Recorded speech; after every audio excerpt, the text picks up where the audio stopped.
Ambassadors, distinguished guests, climate friends. My name is Dave Robbins and I'm the Director of the DCU Centre for Climate and Society. On behalf of the Centre, my co-directors Pat Brereton and Diarmuid Torney, our founding philanthropic partner Deloitte, the Centre staff and the University, I'd like to welcome you all to our inaugural conference. We are delighted to see so many of you here today. It's very heartening to see representatives from such a wide range of different organisations, public bodies, companies, NGOs and other universities. It's also nice to see so many colleagues from DCU and so many of our graduates from our MSc in Climate Change, Policy, Media and Society. You are all very welcome. I'll be emceeing today's proceedings, but if anything goes wrong, please talk to Pat or Diarmuid.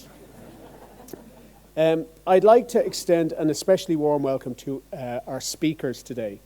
We're honoured to have the President of Ireland, Michael D. Higgins, to deliver our keynote address later this morning.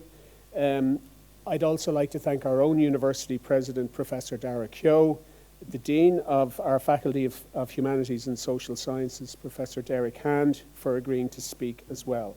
And thank you all to the panel speakers who will contribute throughout the day. I must give a special mention to the heroic John Williams, the Managing Director of News and Current Affairs at RTE, who broke his ankle a couple of days ago but has agreed to, well, he said he was agreeing to hobble in. I haven't actually seen him yet, but I'd like to thank him especially. Just some housekeeping matters to start with. If you're tweeting from the conference today, please use the hashtag DCUClimate2022. And when I finish speaking, there will be two short addresses, one by Harry Goddard of Deloitte and one by Professor Derek Hand, followed by our first panel. This will run roughly from 10 to 11, and then there'll be a short break during which tea and coffee will be served in the foyer. And this is the important bit: on pain of death, or at least at a very high risk to my future career in DCU, please be back in the auditorium in advance of the arrival of President Higgins. He's asked us to give his team the names of those who are still chatting out in the foyer when he arrives, and he said something about setting those two dogs of his on them. I'd also like to thank some of the team behind today's conference. Firstly, there are my co-directors, Pat and Diarmuid, and our centre manager, Stephanie MacDonald. Stephanie did so much of the organising for today's event, but had to miss the conference for a very unusual reason. She is representing Ireland in a curling event in Lithuania, and the news from the camp last night was that Ireland had qualified for the playoffs ahead of Spain, France, Ukraine and Wales. And then they could be in the semi-finals, and we're beginning to wonder if we'll ever see Stephanie again. I'd also like to thank Jason and Sinead in the DCU Educational Trust, Emer in the Communications Office, Claire and Natalie in the President's Office, our multimedia supremo in the corner there, Owen Campbell, the Centre's postdoc researcher, Brenda McNally, and our intern, Marta Carrasco. I'd also like to mention Teresa O'Farrell, who had the very good sense to retire from DCU a few days before this event took place, and is now sipping a cocktail with an umbrella in it somewhere in Spain. Teresa is a repository of decades of event planning knowledge. From her nerve centre in the DCU President's Events Office, she was able to intuit what Michael D would and wouldn't put up with from us upstarts, and she was usually right. Finally, I'd like to share some context about the Centre and its origins and its mission. The inspiration for the Centre came from a conviction that climate change had moved on from being a problem of atmospheric physics alone. The scale and shape of the threats posed by climate change were already well understood. Our colleagues in the physical sciences had done their job and continue to do it. And the solutions to climate change were also well known and readily available. More facts had so far not been enough to produce sustained and widespread action on climate change, and it seemed unlikely that they ever would be. No, It was to society, to social institutions, to social arenas that we must look to understand why the actions and policies necessary to keep global warming below 2 degrees had not been taken. Politics, the media, policy, human systems such as finance and governance, these were now the places where the blocks to climate action was to be found. We saw a need to understand how these parts of our society talked and thought, or didn't talk and didn't think about their part in causing climate change and their role in tackling it. We also in the Centre have a specialism in my own research area, climate and media and environmental communications more generally.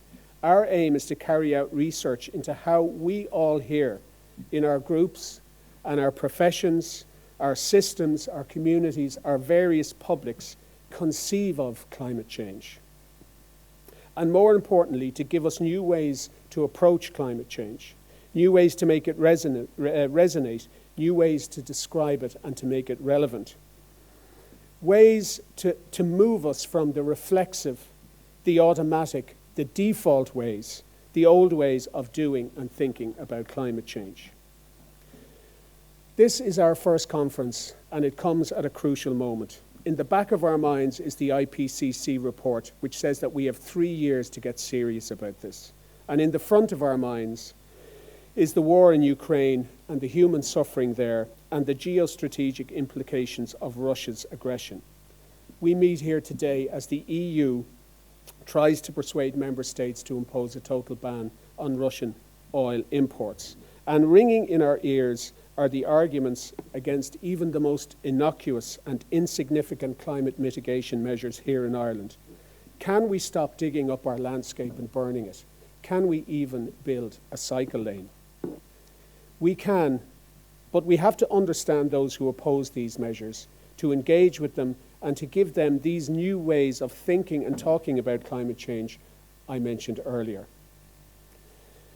When we first planned our centre, we were unsure of the welcome it might get, but it seemed to gather a community of researchers around it almost naturally. The university helped us, then our founding partner Deloitte joined us and helped us to scale up our operations and our ambition. Now we have centre members who work on green finance, carbon markets, aviation, corporate sustainability, climate policy and legislation, climate education, climate ethics, climate politics, and the political economy of climate change. But we also want to acknowledge the work that you all are doing too. Reading through the list of registrations today, the range of perspectives and approaches to climate, biodiversity, and sustainability was really striking. Our centre is just one part of a growing social coalition moving forward on climate on so many different fronts. So we want to thank you for what you are doing. We are all allies in one way or another. And as Greta says, here's John, I told you.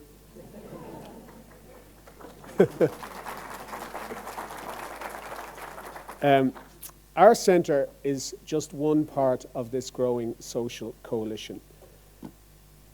And we want to thank you for the work that you are all doing in your different ways. As Greta says about the climate movement, everyone is needed and everyone is welcome. Thank you.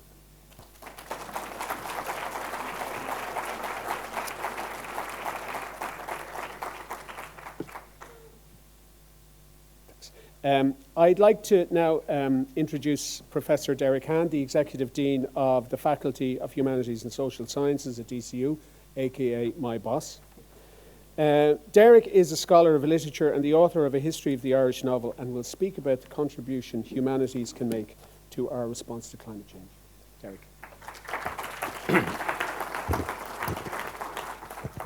Just first of all to welcome everyone here to DCU and to the Faculty of Humanities and Social Sciences, and to thank Dave for the invite and to thank him for all his hard work in putting together today's event and in getting the Centre of Climate and Society up and running. And to thank obviously Pat Brereton as well and Dermot Turney and all those others that Dave mentioned. In James Joyce's great novel Ulysses, one of the first chapters that we see his protagonist, Stephen Dedalus, he's wandering along Sandymount Strand, walking into infinity. Great thing to do on a Thursday morning at about 10 o'clock. But he plays a little experiment on himself, and he closes his eyes and wonders, will the world be there when he opens his eyes again? And of course, it is. And in many ways, we're all like that post-pandemic. This is a large gathering, probably one of the first sort of such gatherings we've had here in DCU in terms of a conference or a symposium. And it's great to see that the world is there, magically so, even if, as it were, in terms of what we're going to be talking about today, things aren't as stable as we would like them to be. In many ways, this centre and this first inaugural conference is about societal responses to climate. And it's one of the most relevant topics, I think, in the contemporary moment. And I think the centre, and indeed the faculty out of which it comes, is very well positioned to take up that task of considering those responses. Coming out of a school of English literature, I feel that the response to climate and environment has always been an important element. Indeed, a history of literature could be read in how it traces developing attitudes to the natural world and the changes that human engagement have wrought upon that world. You think of Robinson Crusoe and about bending the world to man's will, and it usually is a man, to contemporary writers such as Sarah Baum, who forces us to pay attention to the world outside ourselves. Or Mike McCormick in the great recent novel Solar Bones, whose narrator again and again contemplates collapse of man-made objects, but also natural disaster. But what's important, I think, is this idea of response, and that's what matters, and increasingly so. There's a great poem from the mid-20th century by American poet Wallace Stevens called The Red Wheelbarrow. It's very short, so permit me to read it, and it's the first lines, I think, that are important. So much depends upon a red wheelbarrow glazed with rainwater beside the white chickens. And indeed, everything is there. The world of humans, the natural world, but also that idea of importance. So much depends upon thinking about the world outside ourselves and our engagement with it. Seamus Heaney, in the 1970s, talked about place in Irish writing and how important it was. And he said that our experience of place is doubled. And in an essay, The Sense of Place, he argues that there are two ways in which place or landscape is known. One is lived, illiterate and unconscious, and the other is learned, literate and conscious. So he sees a reductive tension between landscape as something physical and real, and then a place that is experienced through culture and the imagination. And we know in Ireland that the narratives of place are important. That's where the conflict is, and the idea of ownership and possession that those narratives lead to. But also, he goes on to say, I am convinced that it is to the stable element, the land itself, that we must look for continuity. What's interesting is that was written in the 1970s, but even over the last 30, 40 years, how that sense of stability and our comfort in the idea that it is stable and can lead to some continuity is actually under pressure, that we question that there's a collapse in our understanding of the world, of climate, of landscape. And I suppose the need for a new relationship is called for, a new way of living and thinking in and with the world. So again, that idea of response, I suppose, is interesting.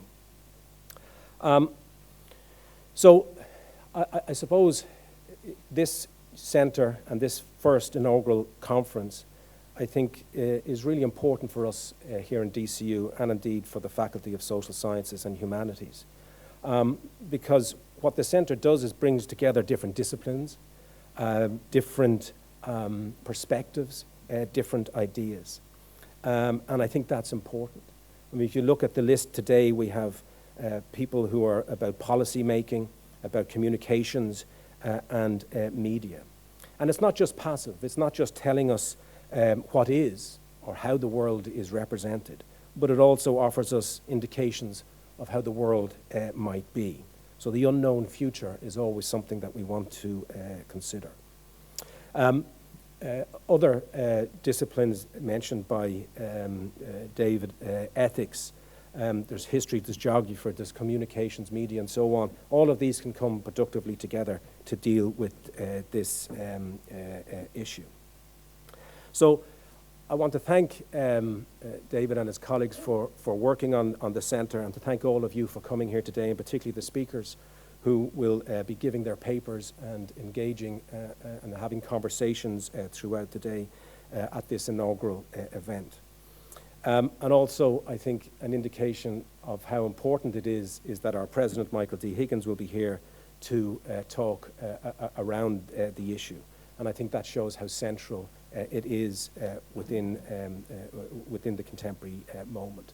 So just to wish everybody well, and to say that this is something that I personally am really excited about, and certainly that the faculty is 110% behind, as is the institution. So good luck with the day, and I hope you enjoy the conversations and debate. Thank you.